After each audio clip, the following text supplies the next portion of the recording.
All right. And with the push of a magic button, we are now officially live for another episode here of Dark Bites. I'm your host, Rick Gibson, but nobody cares about that because most importantly, I am here with none other than Joe friggin' Lansdale. So, Joe, hopefully I got the pronunciation of that right. It is friggin' Lansdale, right? It is, exactly. Perfect. I think you've earned that by this point in time. So, but no, Joe, I really appreciate you taking the time here. So you're clearly not letting up in the writing front. So I kind of feel like I should start off by saying thank you very much for another contribution to the zany, wacky, lovable world of Hap and Leonard once again. So you've got Thank you very much. Another collection out. So really excited that was out first of all, and of course to dive into that. So it's it's crazy to think how long you've been doing this, man. Like I'm a bit of a late bloomer when it comes to reading your stuff. I mean, I think way back in the day, I first came across one of your horror novels or horror stories, I should say. And way back, if you remember, in Insidious Reflections, it was I actually have it right here because I knew I'd forget the title because it's a big one there. The Great Big Rock Down by the Sea. Oh yeah, Down by the Sea near the Great Big Rock. Yes. Yeah, I don't even remember that magazine. I forget sometimes too, and I'm going through my stuff. I actually just did a bit of an office move, and I got a better desk to hold all my crap here. So I moved everything, and I came across it, and I'm like, man, what a blast from the past. And it is. I probably have a copy somewhere. I'm sure I do. Where is it here? You actually put a really cool piece of artwork on here as well for you. So I'm just trying to find it, but my pages are, yeah. And I guess note to all the people out there that want to start a magazine, don't put your pictures in the magazines because 20 years later you'll look back and think, crap, I'm old right now. That's the lesson that I'm getting at least. So yeah, there it is right there. They put a little art piece of art beside it. So okay. So that was my introduction to it. I know. Yeah, that's not the first printing of it, but it's a later printing. Yeah. Well, this one here came out of the story. I mean, yeah. My God, yeah. This is 2005. This reprint. Oh yeah. So it was written in the 80s. Came out in the 80s originally. Okay, very cool. Which I guess segues into some of the Hap and Leonard stuff, which of course all takes place in the from back around the 80s and that. And yeah, it does takes place in the late 80s and early 90s, and then on up till now. Even though I don't age my guys when I'm not writing about them, I only age them when I'm writing about them. But I keep the years relevant, but I don't necessarily keep their age relevant. When I write about them, I age them. Yeah, which is I thought really a really cool aspect, and I know you talk about that in your intro to the newest release. The continuing adventures of Hap and Leonard, of course. So I thought that was really cool because it really feels like, hey, I wonder what they're up to now. And it's not like all of a sudden, if you haven't read them in 5-10 years, that you're going to come across them and they're just going to be sitting around, on the porch in the rocking chairs talking about the good old days, because for them, the good old days are still very much continuing on. And it's almost like just being dropped right back in their lives to really see what they've been up to based on their timeline. Yeah, I actually considered doing a thing where they are sitting in rocking chairs on the porch, and Hap says, "Do you remember that time?" And then going back and telling the story. Yeah, I don't know if that's probably they're gonna have to take you kicking and screaming, I'm guessing, into that aspect of Hap and Leonard, because that'll be I guess that would be on down the line. yeah, way down the line down there. And it was kind of cool reading this stuff too, because as a late bloomer, I started off reading some of more of your horror based stuff, which I think is kind of awesome too, because obviously, I mean, there's some dark elements to Hap and Leonard, but they're even though you wouldn't call them horror, and even though I would say that, and correct me if I'm wrong, that you're well known for a lot of things, but I would say that you're probably best known household to household for Hap and Leonard.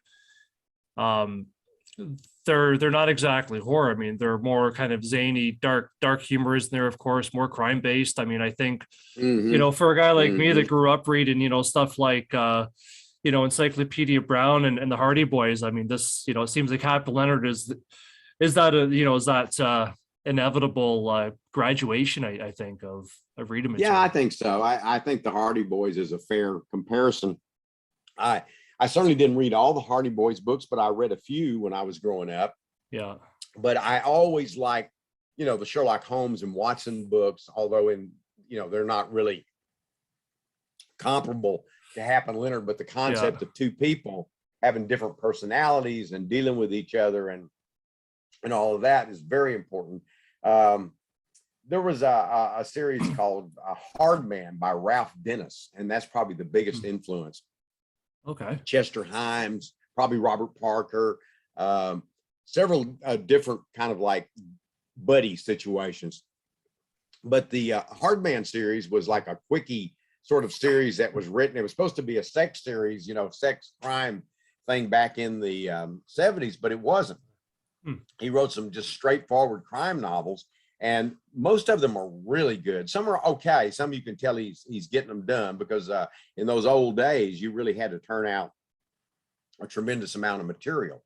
But his characters and the way they related to one another, one black, one white, gave me the sort of jumping off point. And then, of course, I developed them in my own direction. But I didn't know I was doing it when I wrote them. I didn't know it was going to be a series. I didn't know it was going to have, I'd had Hap in it talking. I had no idea there was a Leonard. But as I was writing, he just showed up and stayed there. But I'm sure that those old Ralph Dennis books informed me. Found their way in there somewhere. And it's right.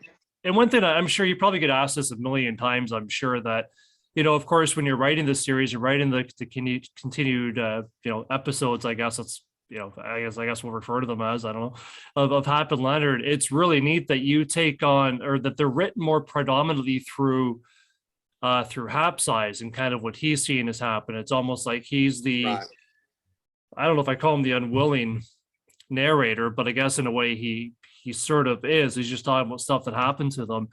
Was that always the case? Was there no other option for you than to write it through as Leonard being as Hap rather being the narrator? Did you ever think about kind of writing it through or directly through Leonard's, or is it just Hap was just more fun? I have a few stories I've written from Leonard's perspective, and I may eventually develop a book from that. I don't know. That's kind of my plan. But I prefer to do it from Hap because when I first wrote I wrote the first Hap, what happened was, again, I didn't know it was a series. So once I'd established his voice telling the story, I felt more comfortable sticking to that because I felt like I had developed a personality, and that personality is very akin to my own. So it makes it comfortable to do. And so I have great fun writing the Hap and Leonards, but there's certain things about Hap that are like me. So it makes it a little bit more comfortable to write about. I mean, I wouldn't try to compare us both, blow by blow, but there are a lot of things that are very similar. So I'm comfortable telling them that way. But again, I do have a few stories from Leonard's standpoint that I hope to develop into either a kind of connective tissue novel. Very cool. And I guess that's the fun for you writing about the two of them as well, is that you kind of get to straddle that bit of a line. I mean, I don't know if I'd call it Jekyll and Hyde, but certainly, I don't know, diverged personalities, and you kind of get to explore those aspects of you. Yin and yang, right. And in many ways too, Leonard, though he's based on some real people and he's based on some, fictional viewpoints, but he's also based on me too. He's based on the other side of me. Because I don't see things always just as clearly in one camp or another. I don't look at it like that. I think smart is smart and stupid, stupid, no matter what. But it doesn't mean that I think Hap's always right or that Leonard's always right. And I think people enjoy Leonard the most in some ways. Yeah. But I actually identify more with Hap. And I think Leonard's just kind of fun. He's funny, and but he's, they're both smart guys, and they both have their own viewpoint, and it gives me a chance to play with my own ideas and different viewpoints. But it also gives me a chance to show that people can be different and have a contrast, and yet find some center where they get along. Yeah, absolutely, and I think that you absolutely nailed my feelings on that takeaway as well, especially in some of the stories that. That we just read, of course, with Hap and Leonard, is that, the One Tail in particular, what was it, cold caught? No, not cold caught. No, shoot, I just read it too, and it should be fresh in my mind here. And you've got such catchy titles as well. I think it was the Boogie Week where they go camping. Oh, yeah. Briar Patch Boogie. Thank you very much, Briar Patch Boogie. Yeah, and of course you make the reference to Peter Rabbit and that. And I thought it was great because you've got these two guys going camping, and once upon a time that you could tell they used that as a pretty good bonding experience. So they're trying to get back to that, but it sounds like right. They never, it was never really a bonding experience to begin with. It was just something they should do as a couple of guys and wind the hell up, but it wasn't. I think it's one of those things, how you remember nostalgia. You sometimes remember those things better. When you were doing them, they might have just been awful, but years later you remember them fondly. And I also think what it shows is that they used to do that all the time and they were fine with it. But as they've grown older, they've become more, I guess, domesticated, and they miss their home, they miss their bed, and they're not as poor as they once were. So they have a little bit more income. So, I've tried to show how they've grown and evolved and changed. And that's one way of showing it, is that they still have those connections, but they've altered somewhat through age and experience. Yeah, and there's a lot of influence I found through, I don't know if I'd say influence, maybe it is, but certainly a lot of similar styles to the great Elmore Leonard as well, especially when it comes to the dialogue going back and forth, where that's all that you need. And it's all those undertones that really tell what's kind of going on between the two of them with their bantering back and forth. And I mean, it was just hilarious. I thought that's where I started thinking of, thank you, back in the olden days for me as a reader, reading the Hardy Boys stuff and their constant jousting back and forth. Obviously they're, ribbing each other was a lot more PG than Hap and Leonard. Well, that's part of it. I would think my dialogue, certainly, Elmore Leonard, I love, and George Higgins, I love, and certain films that have had great dialogue, but probably the biggest influence on the dialogue is two things. And that's one, growing up and people talking somewhat like that, perhaps not as consistently, but very much like that in East Texas. We all know those guys, sure. Right. And the other thing is Raymond Chandler. Raymond Chandler is a huge influence on me in many, many ways. Yeah. Probably of all the crime novelists, he's the biggest influence on me. Very cool. Yeah. And you can definitely see that carrying out as well. And I think that in a way, like I thought, and of the stories that I've read of yours anyways, I thought that particular one, I'm going to say that's my favorite one of the bunch of them, which is really hard because they're all fantastic. So that's the one of the 5 stories, but that one I thought was Briar Patch Boogie was so all encompassing as just a straight around awesome story. And I think that it really exemplified why the horror community claimed you as our own, despite the fact that you've written all these straight ahead crime books. You've got, the dark humor in the Hap and Leonard, but this story here, it had a lot of that crime infused in with it. It had that, that hilarious dialogue in the very beginning of the bantering back and forth. That had, sort of the whodunit thing. And obviously there is a major horror component of this particular story as well, that it's just fired on all cylinders. Like it's, I thought it was really, really well done to immerse all of what you're all about in your writing of that particular story. Yeah. Thank you very much. Yeah. To me, those stories are kind of the holidays I have when I'm not writing the novels, I'm writing other novels, or I'm writing other projects, screenplays, whatever. This is a way, once in a while, when I feel that urge to write about Hap and Leonard, but I don't really feel like I want to commit to a novel. Yeah, I write these. And for a long time, I never thought I could write short about Hap and Leonard because they had been developed in the novels and it was difficult. But then I found that I could. I really love this collection, but I guess my favorite work is 2 volumes the same publisher did, Blood and Lemonade and of Mice and Minestrone, because it's stories when Hap and Leonard were young. One when they're real young, and well, mostly those are Hap stories and some teenage stories with him and Leonard, and then the others mostly teenage and a little older with him and Leonard. And so I really had fun with those. But these are, I enjoy these because they're a chance for me to get a taste of Hap and Leonard in my mouth, so to speak. And they're not quite as all encompassing in the way that the novels are, which I think explore a lot of things I don't have the space for nor the inclination for with this particular kind of story. So, that's what I love about them. And this is the first time all those stories have been collected into one book. Cool. And that was the nice thing too, is that even though that particular one that I mentioned, I felt was very, pulled from all the different, aspects of your writing. Every one of them, the five of them, are very different from each other. So you can clearly see that you must have had a blast just going off into these, sort of back alleyways, and very much imagine Hap and Leonard going, "Hey, what's down here? Let's find out what's around this corner." And Yeah, you're kind of, let's see what's happening. They don't have to be yeah. connected. So it I've was always, very cool. in the Hap and Leonard books, I've always felt like I wanted them to be recognizable as the series, but Yeah. I also wanted to change them up a little bit, and I wanted them to have, some are more are kind of more traditional in a way. Others are more action adventure. There are some which are kind of a little bit more over the top, but there's always Yeah. Hap and Leonard. They're always grounded in one way throughout all the books, and their life is a basis for all the stories, and as it changes. So to me, that's the way I kept the stories grounded, but I experimented. I did pure action adventure. I did the bad town, I did the serial killer one in one or two. I had the strange and very dangerous assassin in Vanilla Ride, and the weird group and cult out there in Devil Red. So, I play around with these things. I have a lot of different ideas and interest and different kinds of stories I've liked reading. So I like to bring elements of those to the Hap and Leonard books, and also to the short stories as well, because Sad Onions is very different than, say, Briar Patch Boogie or Cold Cotton or Right. what have you.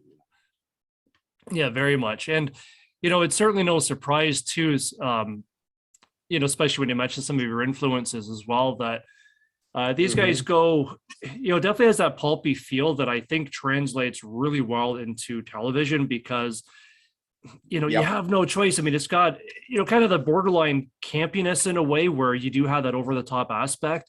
And like, I can't believe this, but of course, when you see it portrayed really effectively on screen, when it works really, really well, because you're like, I can't believe these guys are doing that. And somehow this seems completely believable to me. And of course, thank goodness we've had an opportunity to see that play out, in the Hap and Leonard TV show, even though sadly it only ran for they did a good job. The TV show felt like the books, and I was happy with that. It felt like my characters, and I enjoyed the series. Of course, I was part of it. I wrote one of the scripts, and I was a co-executive producer, which I always joke means that I get to say anything I want, but they get to do anything they want, but I had some complaints. You always do if it's your work, but I had more accolades than complaints. I really liked it. The two actors, but bless Michael K. Williams, he's gone now. Yeah. But James Purefoy and Michael K. were just amazing, and all of the actors in all of the seasons. But I was particularly fond of the first season, because I made some real good friends out of that season, and I really think a lot of those people. And going back to the first memories is always the fondest. Yeah, I think so. Yeah, but I think they all did a very, very good job. I was very appreciative of how they handled it, and I'd like to see it again. Obviously with Mike gone and James doing other projects and being older now for that series, I would love for them to revamp it, as long as they didn't get too far away from the base, because that's what makes it work. It's the relationship between those two guys and how they deal with life. And, that would be wonderful if they revamped it. They've been in comics. There's a new comic coming out, Mucho Mojo. Right. Fantastic. Okay. Yeah. And there's been the TV series, and there've been the books, there've been short stories, there's been novellas, so what's next? That's a big question a lot of us are asking, I'm sure. And that'd be so tough to top, with James Purefoy and or late Michael K. Williams, I guess, especially the fact that they were such good friends in real life too. Like, how do you get that dynamics? And you just can't find it and have to stumble on it. I would love to start a podcast of Hap and Leonard stories. That'd be cool. Where they're done like old radio shows. I think that would just be wonderful to do. I would tune into that. So 100%, you know, the days of old of, you know, the Orson Welles stuff where it's, you don't know Yes. where the reality and the fantasy is separated. I think that needs to happen. Yeah. I've very much thought about that and doing the audio for Hap myself, you know, because Yeah. he sounds like me actually in my head, you know, and most people that have heard me do readings and I'll always say that every time I read the books now, I hear your voice. Yeah. Have there been audio editions? I think there have been of Hap and Leonard, hasn't there? I don't think so. I don't believe there's been any audio. No, there haven't. Okay. I'd like for there to be. 100%. No, I was thinking because I know David Wilson over there with his audio stuff that he does. I'd like to think he does everybody, and I thought, Well, no, I've had audio books. Now that's not what I mean. I'm talking about radio show style. No, I've had plenty of audio books. Right. I mean, nearly everything of mine has been done in audio, and I've done some audio stuff.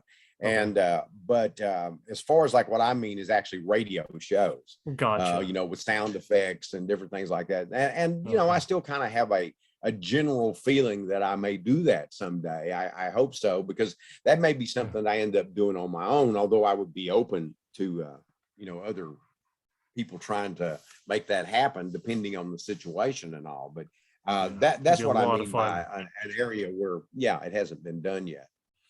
Gotcha. And you could have some pretty cool sound effects too, even with you know, with Leonard and the scraps that he gets. And if I had one complaint about the whole show, I wished I got to see that spinning sidekick a little bit more. That was fantastic.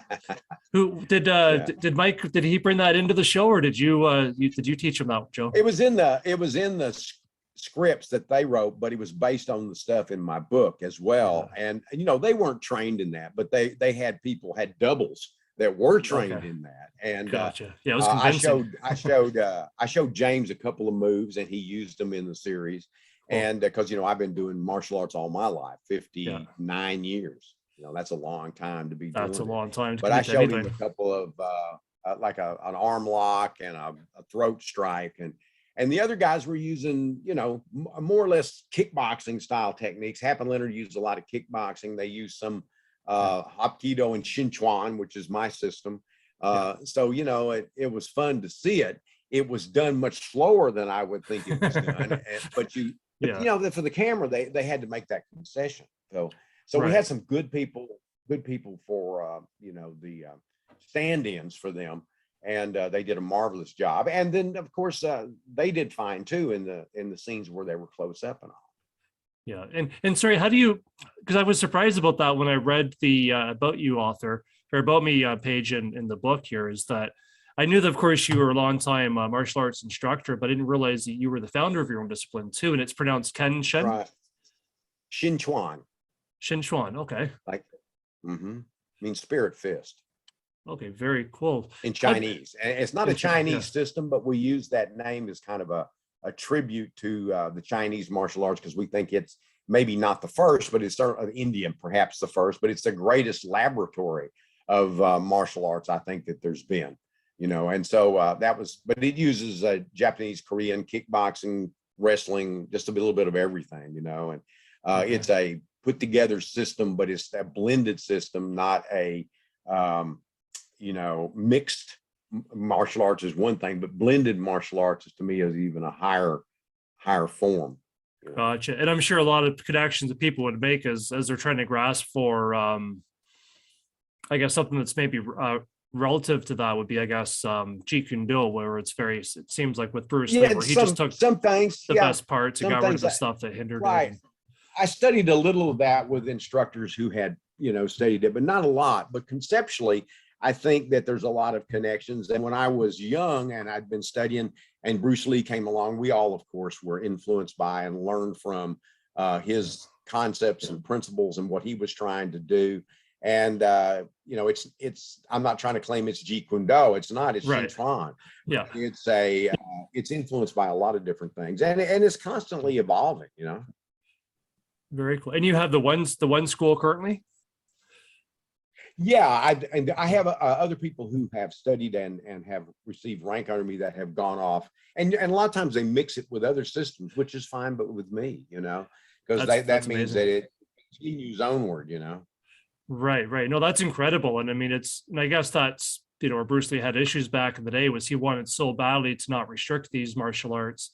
And of course, now we're seeing that now as MMA is starting to become one of the more popular spots in the world. And it's getting a lot more recognitions Yeah, for not just one or two disciplines like it used to be back in the day, I guess, when the UFC came out. It's like this first that it's yeah. It's still, there's a difference in self-defense, sport, and combat. They're all three have, right. the mixed martial arts, which you see on TV, they have rules. It's not that they don't have rules, Right. you know, It's not and no which is holds fine, and barred. they Yeah. should. I mean, Yeah. and then Protect there's the combat athletes. martial arts when anything goes, and then of course there's self-defense, which a lot of times you don't end up wrestling on the ground and stuff because it has to happen quickly, and it happens Yeah. with somebody up right in your face, and it's not always somebody that knows jujitsu or knows Shen Chua or whatever, and sometimes it's just pure force and strength, which can if they hit first, it overrides technique. I've always said Yeah. there's that old thing, the firstest with the mostest, and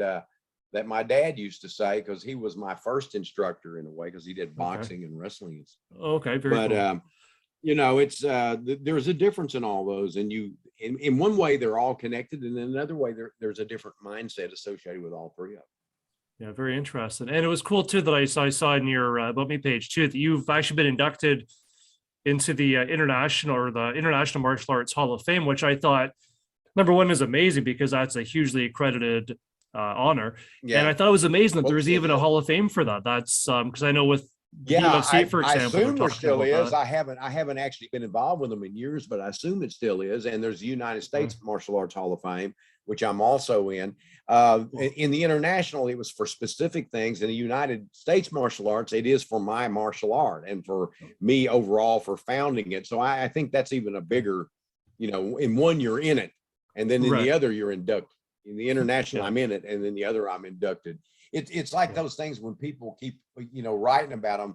I had like 400 short pieces, and when I see it now, it says 400 short stories, and I sometimes say that too, just because I get tired of going, that's 400 short pieces, which means nonfiction as well, and Right. essays, and most of it is fiction. I mean, and it may be more than that. Now, I'm sure it's Yeah. more than that now. It has to be. Sure. I'm writing all the time, but things like that just get, and after some point you just say, well, okay, I'm in the International Martial Arts Hall of Fame, and I'm inducted for my system in the Yeah. United States martial arts.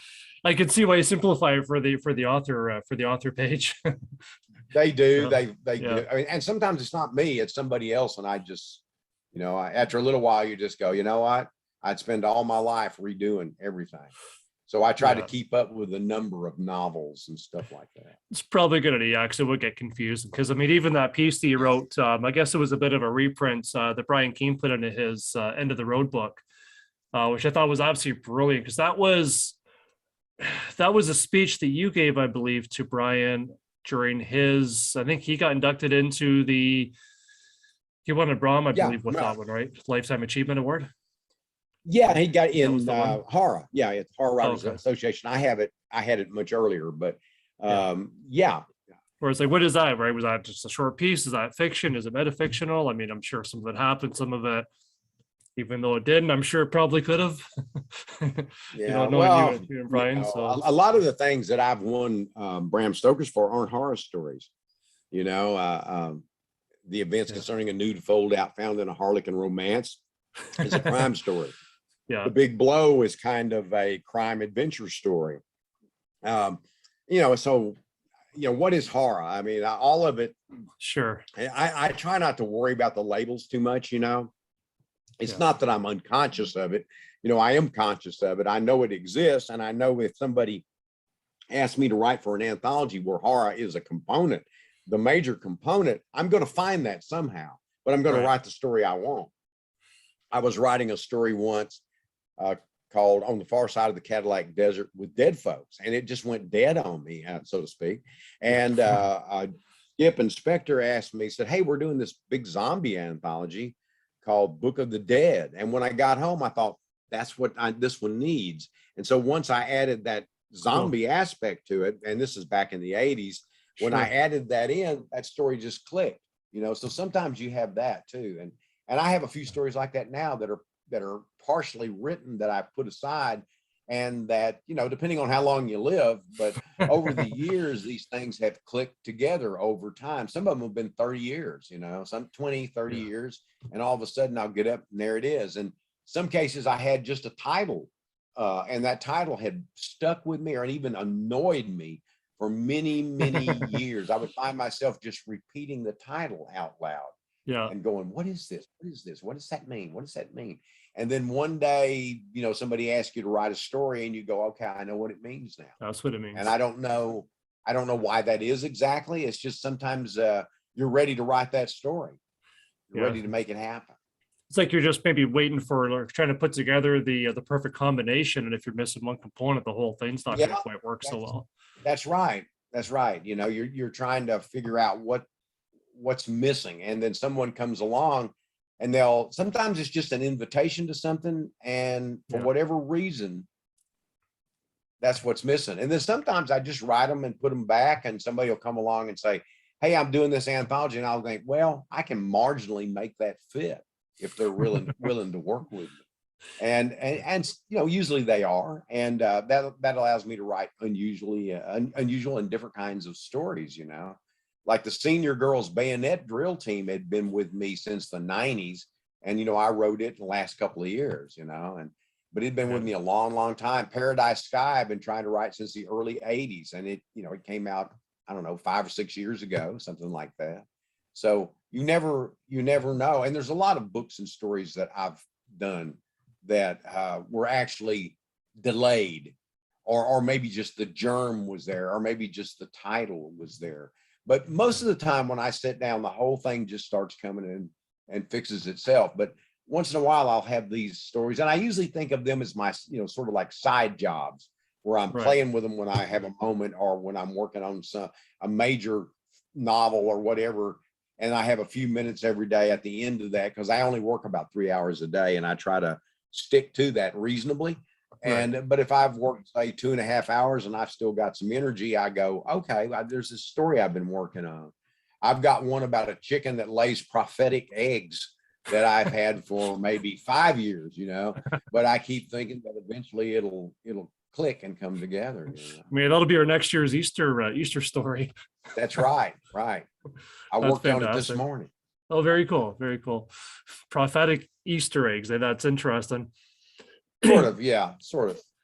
So was it some kind of like bad intention chicken owner that has this egg that's going to use it for evil? Or I won't, you know, I haven't finished the story yet, and I don't plot, so they kind of come to me as they come to me. But I do know that it's a group, it's a cult that goes all the way back to the ancient Egyptians called the Farmers in the Dale.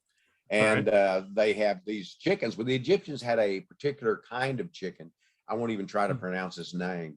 And it still survives to this day, this particular sort of more independent kind of chicken, smaller, looks a little bit like a roadrunner and a chicken crossed together. But I added in all the cult elements and there's one of them there. Played around with it. Yeah. Right. Yeah. So, you know, it's fun. Maybe it'll eventually get done. Very cool. That was interesting too. I know when you mentioned about not plotting, wasn't that long ago that I read your particular entry in for the Writer's Workshop too, edited of course by Michael Nost. So a lot of great tidbits in there, and it was really cool how you talked about you tend to write from the subconscious, which I thought was very interesting, because it seems that would more I guess benefit a longer piece of writing, like even a novella, a novel, whereas I could see writing solely from the subconscious in a shorter piece that could, you know, very easily get out of control. And next thing you know, you've got a 20,000. No, I don't think so. Story. I mean, I think the subconscious at some point knows it needs to talk to the conscious mind too. And nearly everything I write's out of the subconscious, nearly everything. Once in a while, a complete short story, frequently actually, a complete short story will jump in my head.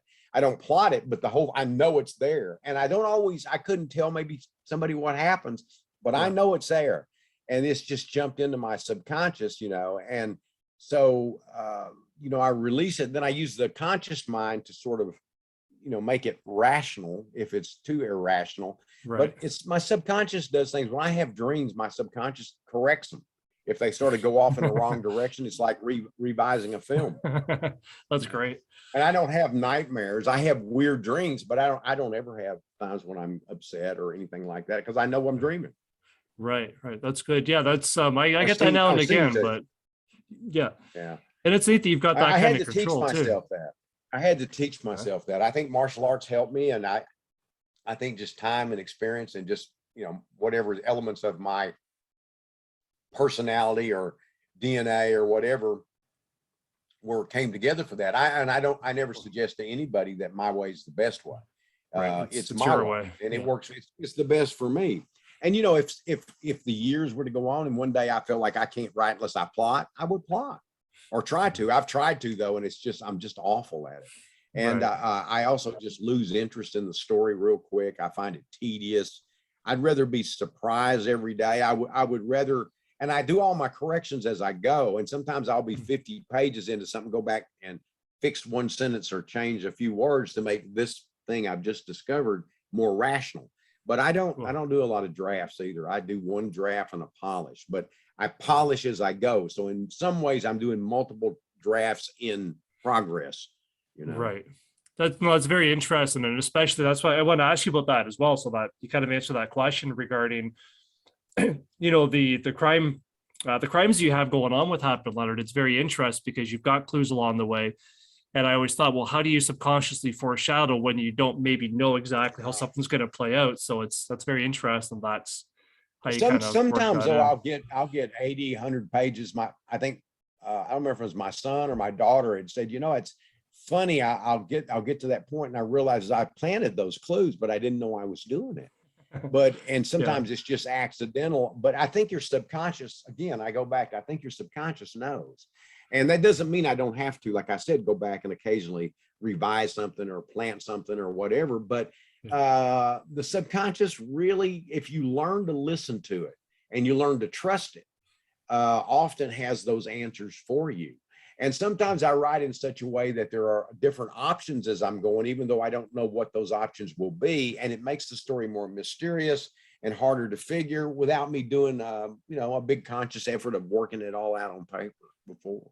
Yeah, and that fascinates me constantly, just the way that the subconscious works. And like you said, if you trust it, a lot of times it knows better than the rational side of the brain. I mean, I was having a chat the other day actually with Tom Untitled about one of his books, and it was interesting because in there, I guess he had a character who had a very distinct physical characteristic, and he had no idea why. He's like, I don't know, I just threw it in there, but then it ended up completely changing the way that the ending that basically became the ending of the story, and it wrapped it all up, and it's just fascinating the way that works. Well, when I wrote the first Hap and Leonard Savage Season, I didn't know there was a Leonard. I was writing and Hap was telling the story and he just showed up immediately right there, and I go, okay, this is a guy that he's casually friends with. And then I found out later they were really good friends. Then I found out Leonard was gay. I didn't know that either. And so all of these things were revealed to me in the same way that they were revealed to the reader. And so I think that was it. And a lot of the dialogue back and forth was the kind of things me and my friends used to do when we worked in a rose field.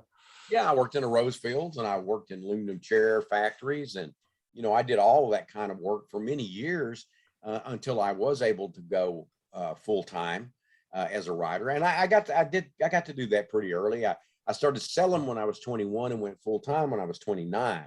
And I was just short of being 30. So, a lot of years there, I was doing the other thing. Now, I've, of course, been a writer longer than that period of time, but but I learned to trust my subconscious, and it took me a while. I didn't always do that. In the 70s, I tried plotting and I had a methodology that I don't think was a bad one for at least temporarily of trying to figure that out. Was I would take, my wife would cut interesting articles out of the newspaper that had no relation to one another, and I would try to figure out how they connected. And so that's how I started, which is kind of like plotting, and so I did that for a little while. So I think that helped me, but I couldn't sit down and actually make a plot out of it. If I read those two, I put them in my subconscious, and then they just started whirling around and I would find how they connected. And I think now I naturally somewhat do that, you know, it's oddball juxtapositions. I think that's one thing. And Yeah. Philip Jose Farmer, when I used to read him, he would have these things where you would think they would never go together, and he would make them go together, and he would have some interesting viewpoint on it. And so, you know, I learned a lot of that stuff from other writers, of course, and comic books always mix things, ideas, but that newspaper trick and my wife cutting those out, she was able That's to pick cool. ones that I would be interested in. And she would give those to me and I would read them, and then they would just go in the well. I mean, I have some that she cut out for me that are still in here. I still remember them. And I don't know if I'll ever do anything with them or not. But a few years ago, I did something with one of them, you know, with one of the combinations. Okay. Which one was that? Let's see which story. The Skull Collector. Okay. Yeah. Very cool. And that's So that's the story. that's amazing too, that you can do that. And like, so I guess like you don't write anything down. It sounds like, you know, No, I write it's like you got your own sometimes if it Rolodex. says, I will think, yeah, it is Okay. that way. And I've always had a real good, you know, memory. I'm not a photographic memory or anything like that, but I have a really good memory. And I read a lot. I retain a lot of it. Lately, you know, you're getting a little older, it's a little less so, but I have an envelope or something on my desk, and I'll write down, remember Jake has blue eyes. Yeah. Or that he's missing a finger or something like that. Some of that kind of stuff, you know, you do forget. Right. And but that's about as close as I've come to that. But as I said, if I as I get older, if I had more trouble remembering things, which fortunately is not the case now. But if I had trouble doing that, then I probably would have to go to, if not an outline, some kind of generalization or something. Like and you know what I'll do or too, signpost or something. yeah, and sometimes when I'm writing, I'll put notes at the end of what I'm writing, but it's notes just to, mainly it's just like, it's like a line here, a line there, a line there. And so the next day when I go in, those notes are there. But the truth of the matter is I rarely ever look at them. And when I get to the end, I say, oh, did I address those things? And I always have. That's amazing. So my subconscious kept them. Yeah. And it's interesting that you say that you've trained yourself to do that, because you say in one sense, you've either, your way is your way and you can either do it or you can't do it. But it seems like maybe you've got a natural progression at making it work. You had a natural progression to making it work for you, but like what kind of training would you put in that? It's hard to answer that because I didn't know I was doing it. You know, Sure. I think that as I did martial arts more, and it's, you know, martial arts, to study it really, it takes a long time. It's a lifetime. But I guess when I got into my, probably my late 30s, it began to click. Yeah. Actually, you know, so I take that back. It began to click in my early 30s when I was 30 through about 38, and then it really kicked in. I was like, wow. And then a few years ago, I had this incredible moment where it seemed like it developed beyond any place that it had ever been, you know. And ideas are not my problem. I've got more ideas than I could ever write. But these stories just kept churning. As soon as I finished one, another one was there. And I couldn't stop working because these things just kept giving themselves to me. I've had a little bit of well, I've never had a lull. I'm always working on something. I've never had a writer's block because I don't believe in it. Right. Other people can believe in it and have it if they want, but I haven't had it, don't want it. That's right. But writer's block is just not writing. Slowed down. Yeah, I felt kind of like I was slogging a little bit. And but I was still getting things done. I was writing some of my, I think, better stuff. And then like lately, I've had that similar feeling again. I mean, I'm writing something, then all of a sudden it's just like a gate opens and all this water rushes out and I can't write fast enough, you know. And I'm writing very small amounts in the mornings now, but every time I go in and do it, I feel like I'm opening other doors. And you know, that's pretty cool. And because I'm 70 years old and I feel like I'm working at the peak of my form, you know. I think that's the goal for all of us. Right. People can like different stories from different periods of my life, you know, my blue period, my yellow period, like the artist.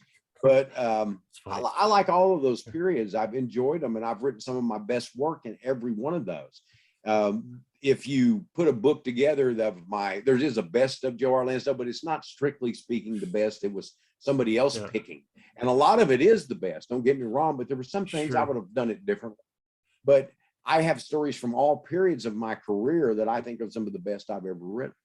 So it's a wonderful thing to have that.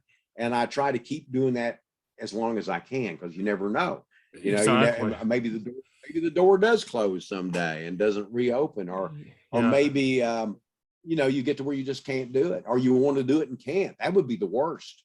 Absolutely. I talked to Robert Silverberg, great science fiction writer, and he's in his 80s. He said he was done. He felt like he had written enough. And I that's the way to be. I think that's what you hope. And I know some other writers who just can't write and want to, and they have a variety of different reasons. I think some of them are bullshit, and then I think some of them are absolutely valid. Health reasons, different things like that. Right. That's most totally reasons not to write are bullshit. Most, not all, but most. The publishing world doesn't get me, or they're all out to get me, or something. Yeah, they don't get me, or I only wait for inspiration, or that's which is the laziness. stupidest thing you can ever say, because you're the inspiration, you're your muse, you're it. Right. And I've often said, if you compare what you do on those days when you feel the most euphoric and put them on the days when you felt the least euphoric, they're about the same, probably. Nearly always. There have been times when something I really hit some heights, but most of the time when I feel like I'm really hitting those heights, and then I look at them on days when I didn't feel that, the quality is pretty much the same. If you've been doing it a long time, you have a level that you don't fall below. I guess it's maybe a little bit like acting that way. Eh? It's like you're in the story, and no matter what kind of a day you might be having, the story is the story, maybe. Yeah, back to that subconscious thing. Yeah. I don't think about it, because I find that when and I don't really have those days anymore where I'm so obviously euphoric, and days when I'm not. I generally have this really good feeling anytime I'm working. And and that's what I mean. You train the muse, which is your subconscious. Everybody's waiting for the muse. There's no muse, it's your subconscious. And what you do is, if you train your subconscious to talk to you more regularly, your muse shows up more regularly. You get your work done more comfortably. And that's why every morning when I wake up, it's there, and once in a while, it'll take a day off and say, go to the movies, And I read all the time anyway, but every once in a while I take a day off to just read the entire day.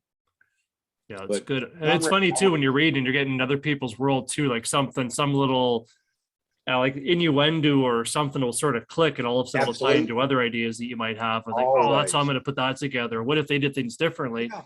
Hey, that works for my story. One reason I read so much is that it's influential. And some people say, well, I don't want to be influenced by other people's work. Well, yeah, you do. You just don't want to copy it. You want to be influenced by it, It's just like in martial arts. When I was training, if I could see somebody could do something I couldn't do, I wanted to train with them. Yeah.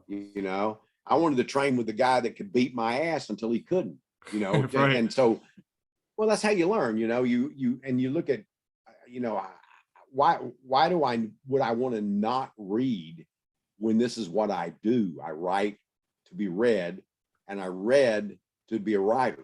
So to me, I'm constantly reading. I'm reading a little less these days than I used to, but I think part of that is this whole malaise of the COVID thing. Right. Even though I've been home, and I haven't really affected me in any big way, except I don't get to travel like I did before. But I think it's just the general feeling of the malaise, and we're all the stupid politics stuff going on, and there's so much division I got rid of all the news channels. I read in the morning. I read the certain papers and get the news. Man, it's just like it was just like a shot of adrenaline, And so about a few years ago, I just said, that's it, I'm done. Unless something is going on that's phenomenal, I just check on it through the newspapers, or I might watch one little piece on it on something, and then I'm out. And I don't own CNN or MSNBC or what have you. I just don't have any. Did it feel for you that, because I know just as a form of self-care too, and insanity, generally speaking, I did that pretty much from the get-go of the early days of the pandemic as well. And it kind of felt very selfish at first, but then you think, well, maybe in a Yeah. sense it is, I guess, No, but in a sense it's very selfless because you got to take care of no, it's yourself and not. the people around you, and you can't be Yeah. going crazy and For doing me, it that. wasn't. I don't think it was selfish at all. It was just the Yeah. situation I was in. Had I been in a situation where it affected my job and all that, I would have had to deal with it. And I Right. feel for those that had to deal with it. But I don't feel selfish unto myself because I was doing what I always did. Nothing Yeah. had really changed. So I hadn't changed my viewpoint toward myself or other people. Right. It's just that like I said, I didn't travel as much. And Training martial arts and the students is tricky. well, the students, I couldn't train with them for about a year because of the COVID. And then after at a certain point they are vaccinated, I'm vaccinated, we're boosted or whatever the hell, you got all your stuff. And then I only teach private classes now in my later age, so it's smaller and we can kind of control that. And, I've had a couple of times when we cancel class because a student would say, look, I was exposed to this today because I'm a nurse and, and so, we did it wisely. Yeah. And we're back to training regularly now, Cool. And they're all open around my area as well now. There's even right. And my wife and I both had COVID in China. We were in Wuhan. Oh, wow. So you got it ground level, the Delta. Identified. Yeah. Actually, no, that was not the Delta. That was the first one. Oh, you didn't? No, it was the first one, 2009. I know, I got tired. I was tired for about 2 months. I thought I'd just gotten old, and my wife was real sick in China. And then when we came back, she was tired too. For about 2 months, I didn't realize that was a hangover from that. And then as soon as they started the vaccines, we got our vaccines, and I think when we got the booster shot, that one made us a little sick for about 6 hours. Yeah. But the other two didn't bother us at all. Good. And we're going to get another booster here shortly. So, it's, so we had that, we were isolated too, but I have to say that my life was pretty much the same, except I didn't travel as much. And what I found is I didn't miss the travel as much as I enjoy it. I really realized, you know what? I'm really enjoying being home. I'm enjoying just having myself in my private place, not just, normally, but even more so because I'm not flying to Europe or I'm not flying around the States or going to do speaking engagements or teaching engagements or, conferences. Well, it's a lot of small pressures that kind of, eventually build up and you're just revolving around other things. If you're doing it all the time, you don't know it though, until you stop. Right. It's sort of like, this stuff is running behind you, but you're so far ahead, you don't notice it. But when you stop, it catches up with you and you start to go like Satchel Paige, don't look behind because you never know what's coming, and something might be chasing you. And so, you stop and it starts to catch up with you. But what I realized, it was a good feeling.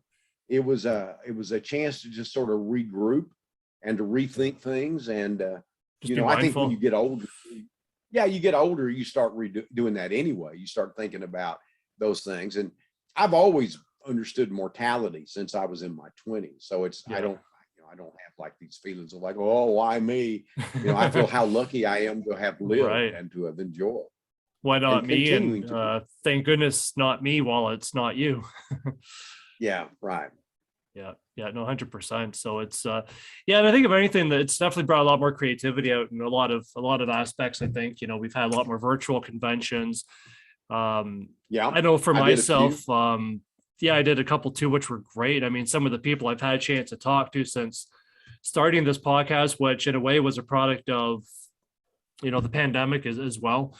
Way to kind of keep in touch with people and see what people are up to with that, and realize that a lot of people aren't traveling as much. So people have a little bit more time to sort of engage in their technology. I don't know that I'll ever go back to traveling as much as I did. I've traveled a little since then. We've gone on a few short jaunts for some signings and things, but I may never go back to traveling like I did before. Well, did you go to Virginia not long ago with the Scares That Care, the author Conan O'Brien? Okay, I couldn't remember if you were there or not. I've been to Scares That Care, but recently, no, I have not. Gotcha. Okay.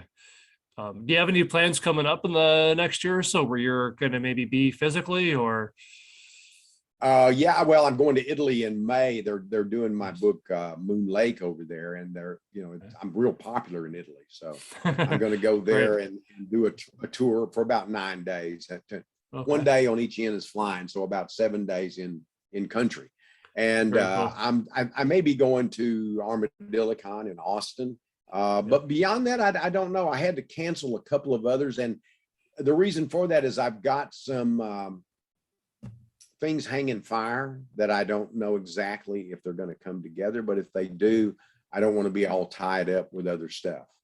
Gotcha. That makes sense. Yeah. No, is that more in the literary front of things, or if it's tied up and it's out of your hands, I'm guessing that maybe has to do with some screenwriting stuff going on, or? Yeah, it has to do Potential? with film mostly, Okay. but not entirely. Gotcha. Okay. That's an ambiguous I do tease. have yeah, well, I do have a short film coming out that I wrote for George R.R. Martin based Okay. on a Howard Waldrop story called Night of the Cooters. And I did a short 30-minute thing for them. Vincent D'Onofrio starred in it and directed it. And it came out pretty cool. And I think it'll be hitting like film festivals first. Oh, okay. You know, I don't know yet what George is going to do, what he's decided, but I'll be doing that. Plus I've got other film work. I've got things that are hanging fire that could happen, might not happen. So Yeah, it seems sort of like the eventuality, you know, when you've done so well with books, I guess screenwriting and getting into the movies is the next I've been leap, it screenwriting seems, since so. I've been screenwriting since the 80s. Oh, very I've cool. sold numerous. I probably sold 20 screenplays and scripts. They just never got made, except one of the Hap and Leonard episodes that I wrote, and all of the Batman the Animated Series that I wrote. Oh, okay. And one Superman animated. I did Son of Batman, which is a full-length animated film. Okay. And so, you know, I've had some things done, but I've been doing it since the 80s. So it's not new to me. Yeah. I'm just, I'm concentrating a little bit more on it. And I think I'm in a position now where more things are possible to be made. You know, I think, and then things of mine are being made, like Love, Death, and Robots did 3 of my stories. They adapted. Right. I just saw that recently on your Facebook. Right. And then me and Casey, my daughter and son, Keith, had a story we wrote when they were 8 and 12 that was adapted to Creepshow, the first season. That was on Shudder. And, you know, and my daughter is a singer-songwriter, but she also writes short stories and works in film. And my son's had a couple of films made, and he wrote one of the scripts and co-wrote the other one. And, you know, and he's got some other scripts. He's got one under option, or just came out from being under option. It was under option for a long time. And he's got a new script that he and I just finished. And so, you know, you do those things and you hope you sell them, and then you hope somebody makes them. And then if they make them, you hope they make them well, because all of those things are iffy. Yeah. You know, and that's, you got to put so much trust. Get that. Yeah. Yeah. Now, are you touching those kind of rights? I mean, obviously, even if you put in as a consultant, that doesn't really mean too much. They can, or any ideas that you have, but like, do you have any kind of stipulations where you get to be sort of an influence, or you get to do a line edit on the script? Yeah, or? I mean, in Hap and Leonard, you know, they did allow me to, you know, be a little bit more, and I got to make more money out of being a co-executive producer. But you know, there was a limited amount of what I could do, but it was more than in other things. And I was an executive producer on The Pale Door, which my son co-wrote, that was filmed. And so I'm doing a little producing, and I've been trying to direct a film called The Projectionist for 3 or 4 years now, that has been under option for a script my son wrote based on a story I wrote for a Lawrence Block. But if that ever happens, I'm supposed to direct that. And I've come close a few times, but you know, COVID got it. And then Peter Dinklage was supposed to be The Thicket, and COVID kept canceling. And he eventually bailed after being on that project for about 8 years, I think. That's so tough, right? They get bottlenecked, and then of course at that point it's just like you got to take the biggest projects first. And what do you do? Well, you never know. I mean, it can be all kinds of reasons. There can be all kinds of reasons. There can be no reason. You know, just sometimes somebody decides, I don't want to do that anymore. You know. There's a lot of that, and I've had a lot of things under option. I've got some things under option now. You know, it's just the nature of it. The Edge of Dark Water was under option for 8 or 9 years, maybe 9, something like that. You know, I've got a few short stories under option. You know, Ridley Scott has The Big Blow, and he has a screenplay I wrote, but he also has 2 screenplays other people wrote. And so, you know, you just don't know. I mean, Michigan, I mean, it seems like the option business is not too bad, but it could be frustrating too, I suppose. The option business isn't so bad, but like Ridley over a period of time, his company just bought it outright, which means they own the film rights. And I made a good chunk of money, so I'm not complaining. But you know, you hate to see those things, they're gone unless somebody eventually. And when you got a guy like Ridley Scott on there, you know it's going to be quality when it comes out. So it's like, come on, you know, forget everybody else. They're never gonna make it. They've had it almost 20 years. You know. Yeah. You know, when I hear all this stuff, Joe. Sorry, I keep hearing all these options that are out there. I hear the amazing script writing that you're doing, the fact that your kids are both involved with this. Yeah. And I guess maybe it's my subconscious. Maybe I'm starting to get a little bit of that off you, but my subconscious has like a giant billboard here that says Lansdale Film Productions. What do you think? That's where I'm going. Yeah. No, I'm trying to go that way, or at least somewhat in that ballpark. You know, if I'm not the big dog, I want to be the pretty big dog. Right. And because I want to be able to control things a little better. And the thing is, I don't have to do it they're not going to hold the money over my head. You know, I don't need it. And not that I wouldn't want it. Of course, I get what you're saying. Always use it, but I'm okay, you know, and so I'm a little bit more, and you know, there's some things I would sell outright if I had a good deal, and other things I would feel much closer to, you know, it just depends. Right. And it just depends kind of like on the mind space you were when you wrote that, how much of you went into the story, that sort of thing. Absolutely. Yeah, I can definitely appreciate that. And I guess that'll just ties back into the mindfulness. Of course, you've got to be really mindful with how things get treated, whether it's yourself or somebody else. And if you're okay with it being tossed around and maybe mistreated a little bit from your from your vision. Well, you know, you're not always okay with it, but there's a limitation, and you can divide yourself. You know, Harlan Ellison, who I knew, you know, over the years, he had so many things that he wanted to control that you end up controlling nothing.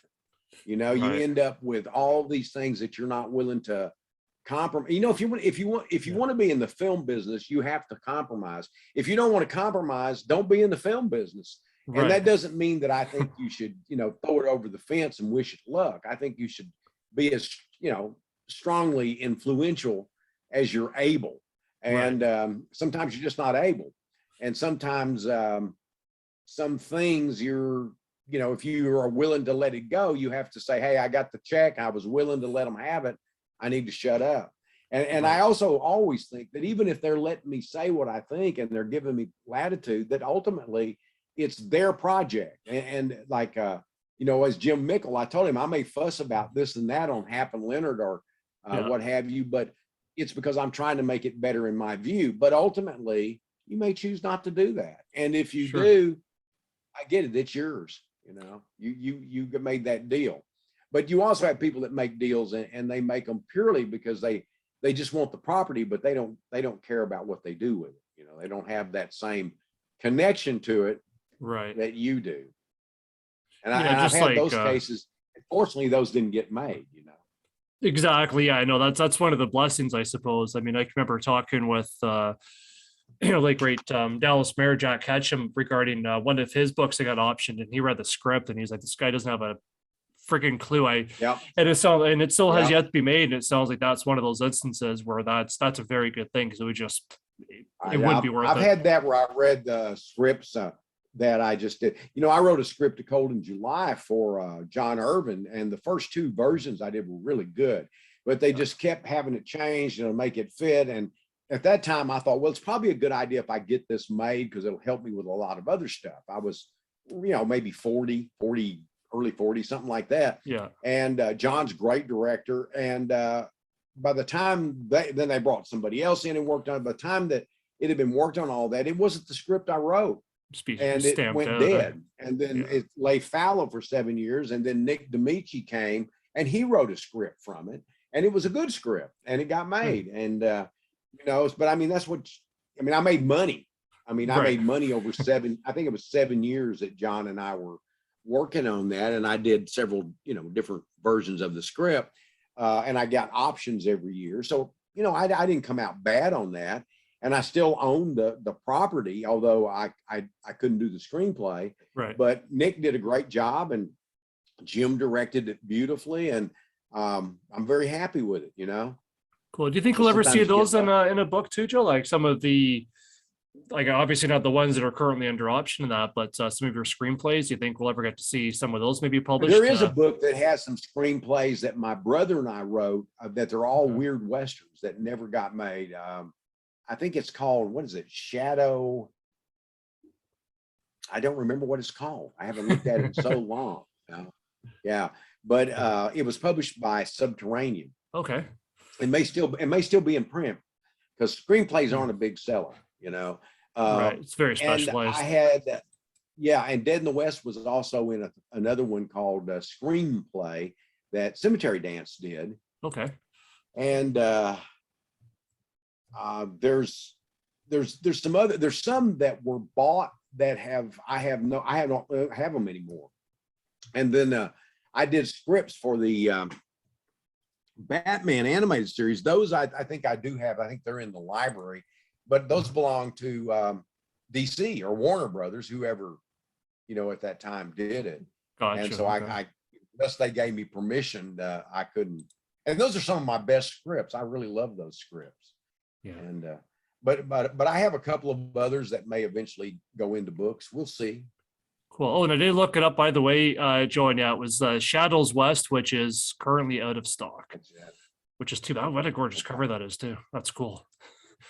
Yeah, you can probably find it though. I saw some for sale the other day. I think on there's a Lansdale collector website that I drop in on them from time to time, and I think they had some there. I think that's where I saw it. Cool. Hopefully they're not one of those things where the prices is just astronomical. Somebody posts up for $3,000. They weren't. They were very fair. The ones that they had were wherever I saw them, and I'm pretty sure that's where it was very fair. Okay, very cool. Cool. So how are we doing for time, Joe? I got time for another quick question, or? Yeah, you got. Okay, why don't we do another 5 or 10 minutes? I think that's perfect. And then sure. We'll call in the dogs. Does that work? That works for me. That works. I couldn't ask for more. So no, again, I really appreciate this, Joe. And I guess, I'd be very remiss, of course, to not wrap things up by asking what it is you're working on right now. I'm going to change that actually, because if I asked you what you're working on now, you already talked a bit about it, and that would probably take at least another hour. So what is it that we can probably expect to see the light of day over the next several months? Well, besides that little short film, which is going to go to, film festivals, I don't know exactly when George plans to do that. That should be there. Cool. This fall, from Subterranean, there's the Events Concerning, which contains an older piece of mine called The Events Concerning a Nude Fold-Out Found in a Harlequin Romance, as well as a new one that's more short novel length. It's called The Events Concerning Two Stabbed Clowns in a Bloody Bathtub. And so that comes out this fall. And then in early next year from Little Brown Mulholland, I've got the Donut Legion coming out. So those are pretty much what's coming. So I think the Donut Legion is in March. And I know there's another short story collection coming next year, and we'll see. That is fantastic. You are the King of Mojo and in engaging titles. I swear to God, you could have a book of just your titles alone, and it would be entertainment. Thanks. There's some fantastic titles. Do you find that the titles often come before the book is actually? They generally do. They generally do. But I've had a few where I wrote the story, and the title didn't come until later. I even had to work for that title. But and I've had some where I got through. I changed the title, but mostly when I have the title, the story comes very shortly thereafter, but not always. It's like I told you, I had some titles that were stuck in my head for years. And then one day I went click, that's what that is. Bubba Hotep I had for a couple of years before I wrote the story. And when someone asked me about The King is Dead, writing that, it was Paul Salmon who edited that. He asked me to do an Elvis story, and it was a book called Dead Elvis, or Elvis is Dead. All stories somehow related to Elvis. Yeah. That's the one that all of a sudden that title and some other ideas I had clicked. Yeah. And but again, the title came first. And On the Far Side of the Cadillac Desert with Dead Folks, the title was there before as On the Far Side of the Cadillac Desert. And then when I got asked to add the zombies with Dead Folks became the longer part of it. And does this all tie back in with, sorry, go ahead. No. I said it's mostly I have the title immediately and when I start writing, but not always. Okay. It almost sounds like kind of the same sort of play that you had when your wife used to, kind of those clip into, you maybe think of the most colorful, ludicrous idea, and then what can you bring out of that? Yeah, no, that's it. A lot of the ideas that I've sold are dreams, which again is really the subconscious. I think 95% of my career is subconscious. I've had what I call build a chair stories where I just take a concept and I say, I need to have this story because I got to pay a bill. Yeah.